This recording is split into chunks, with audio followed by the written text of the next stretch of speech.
Oh, would you look at that? It's a new camera angle. This is kind of different. Well, just like the camera angle, I'm gonna try something different with this video. The topic of this video is how to practice effectively and to maximize the amount of practice you can get done in the amount of time that you have to practice.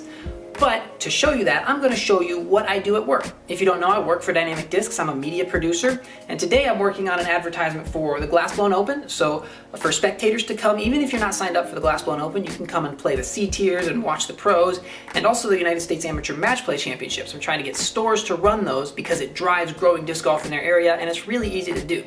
So that's what I have to do today, and right now I'm on my lunch break. Actually, I just remembered I forgot to eat lunch. Anyway, I'm gonna eat lunch, then I have to go back to work, and after work I will show you what my practice routine looks like for both putting and driving. But first we have to play a little game that I like to call Oh Sup Tony. I'll show you how.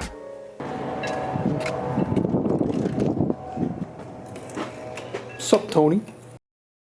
So let's get to the meat of this video, which is how to practice effectively. So after work I have two options with the amount of daylight that I have. I can either practice putting or practice driving. So first, I'm going to practice driving. So I'm at the field by Jones West with dog barking in the background, and I'm out here to do some field work. I'm going to be doing a lot of this year. It's going to be, this is where you improve. So I've got my phone on the tripod to record my form, and I'm going to put that on the screen and talk about a little bit of what I'm seeing that I'm doing wrong as I do it. So yeah, let's get started. So when I'm practicing driving, I will usually start with throwing my understable discs. I'll start with throwing a straight EMAC, and I'll sort of get warmed up, and then I'll set my phone down and I'll use my phone to record my form. Now I use my phone rather than my nice camera that I just got because on my phone I can scrub back and forth along the bottom and I can go frame by frame through the video and see what I'm doing.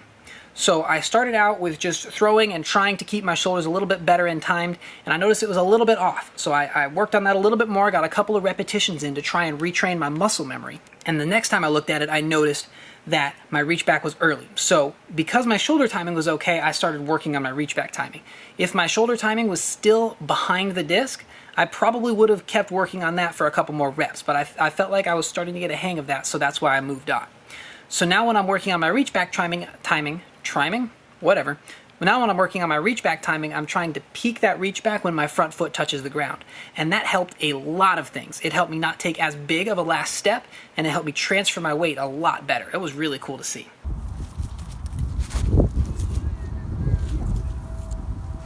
All right, I like it. But that was yesterday. So today I'm going to work on putting. So when I'm working on putting, I am going to start with just a lot of reps, right? I have 5 wardens here, 5 blend wardens. I'm just going to throw those fairly quickly, just rapid fire at the basket. And what I'm doing there is I'm just getting my stroke to feel smooth, right? I'm warming up my joints and all my muscles, and I'm trying to get everything to feel the same. Whether they go in or not, I'm not really worried about it. I'm just trying to get everything loose. So then when I'm practicing putting, I want to practice putting like I would in a tournament. So every putt, I pick a spot on the ground that's going to be my mini, and I put my foot behind that, and I line up my shot, and I take my putt. And then whether I make it or whether I miss it, I back off, and I step up again, and I find that spot that's going to be my mini, and then I make that putt. So that is how to practice effectively both in the field and putting. Now the only thing that I didn't show you about in the field is that sometimes when I'm in the field, rather than working on form, I'll work on executing shots. Right, I'll say I'm out here to work on hyzers, and I won't worry quite as much about changing things about my form, just focus on executing, releasing a hyzer directly the direction that I want to, landing it where I want to, and stuff like that. That's the sort of practice that transfers better to the course, but most of the time in the field, I'm focusing on repeating proper form and getting that ingrained in my muscle memory. Now, when I was out in the field throwing for this, I ended up with all of my discs at the top of a hill with a pretty substantial tailwind. So I did an impromptu in the bag.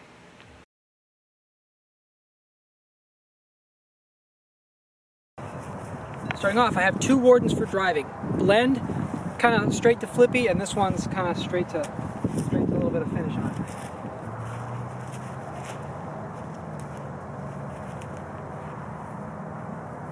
Just a little turn to the right, would have glided over there if I did not have this wind.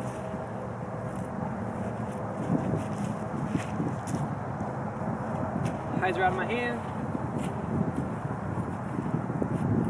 Fade out the left side. All right. It's kind of an in-betweener disc. It's a suspect. Fusion burst suspect. Kind of overstable approaches, forehand or backhand. I'm not going to throw this one very hard.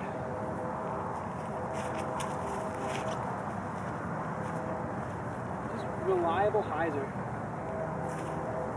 And not too much glide, so I don't have to worry about it sailing past my target. I only have one EMAC Truth in the bag nowadays. It's a Lucid. It's kind of straight-ish, sort of understable, maybe.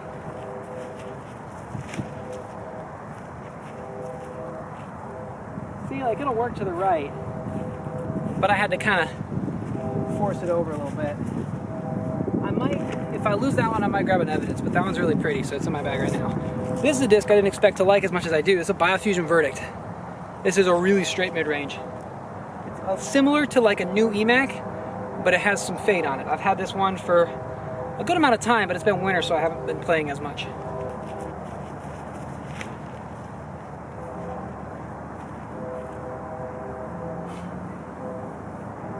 Okay, so that was too much hyzer, but it kind of flipped up and carried straight. You get the point.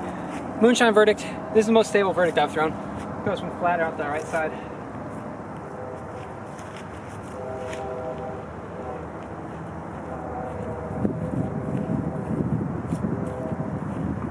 It's just not gonna flip. Next, Lucid Maverick. Really been enjoying this disc. Hyzer flip machine. This one's new, so it's kind of more stable than I'm used to.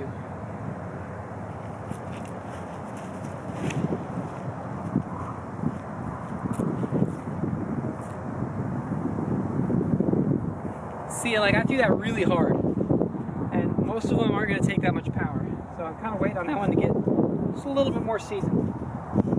Next is a Vandal. This is like a longer version of the Maverick. Big turnovers, big distance. I'm going to throw it hyzer at the left side. No! Ah, crap, I messed it up. Dang it. Alright, I'll try that one again later. Biofusion Getaway.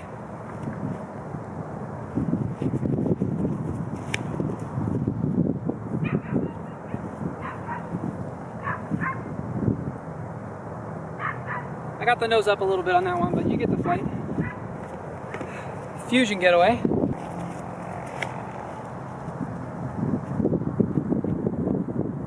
Yeah, this tailwind's making them pretty stable. The tailwind's making them a little stable. It's kind of a flip up to flat and fade type shot. And this is one of the first Lucid Getaways I got that weren't the Protos. I've had this one for a minute.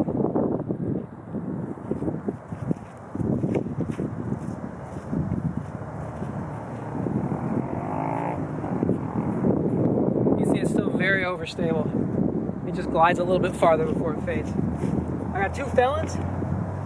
Biofusion, a little bit straighter. This is my main forehand disc. And I haven't thrown one yet today, so it's probably gonna suck.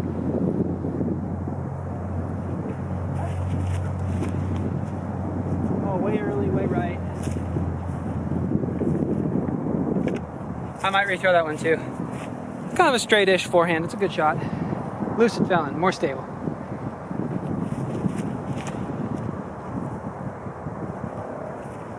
Once again, haven't thrown forehands in a minute. Came out a little wobbly, still came back. Lucid X Felon, the most stable. I'm gonna show you this one.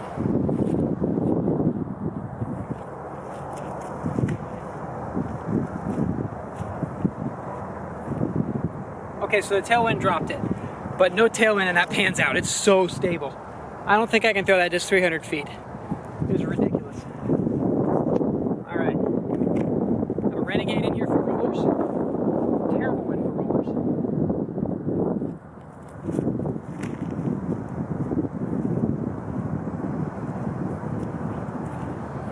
It rolled. It rolled. It counts. Oh, I forgot this one. This is a Prime Justice. I like this one for forehand approaches a lot.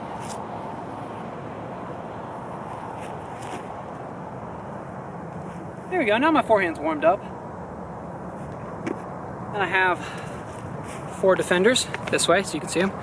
Biofusion, this one's the least stable. This is the farthest flying disc I have.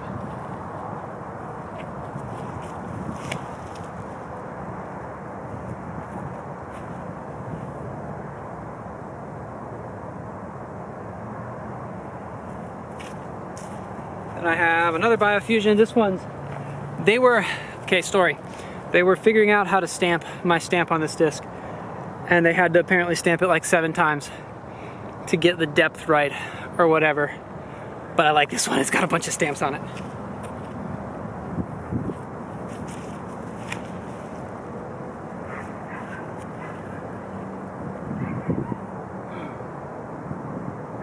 That one's really stable. That one's a stable Mabel. For Biofusion anyway. Fusion.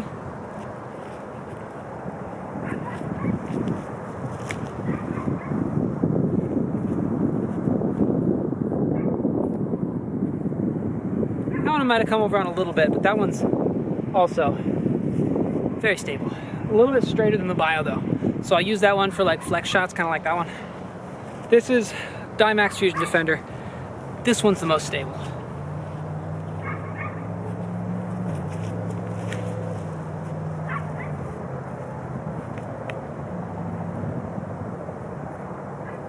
And now I have a massive mud puddle here that I've been trying to throw from.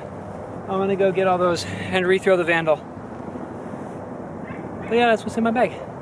Pro tip, if you don't care about your clothes, everything is a towel.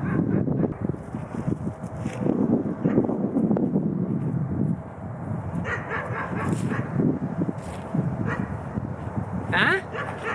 Could you even see it? Who knows? Lucid X Felon again.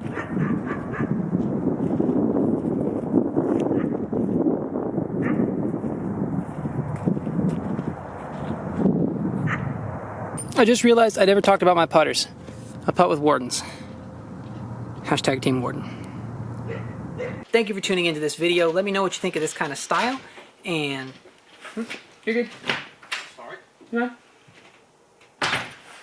Bobby. Thank you for tuning into the video. Let me know what you think of this kind of vloggy style. Let me know what other things you want to see from around Dynamic Discs. Remember to follow me on Facebook if you're on YouTube, and YouTube if you're on Facebook. Check out Patreon. I'll link that in the comments. I'm also going to be streaming tonight. I'm going to be playing some Apex Legends and Fortnite over on twitch.tv/DannyDisc. So come hang out over there and feel free to ask disc golf questions. I'm happy to pause whatever I'm doing and answer those, talk about technique or whatever. So yeah, thanks for tuning in, and always remember, slow is smooth, smooth is far.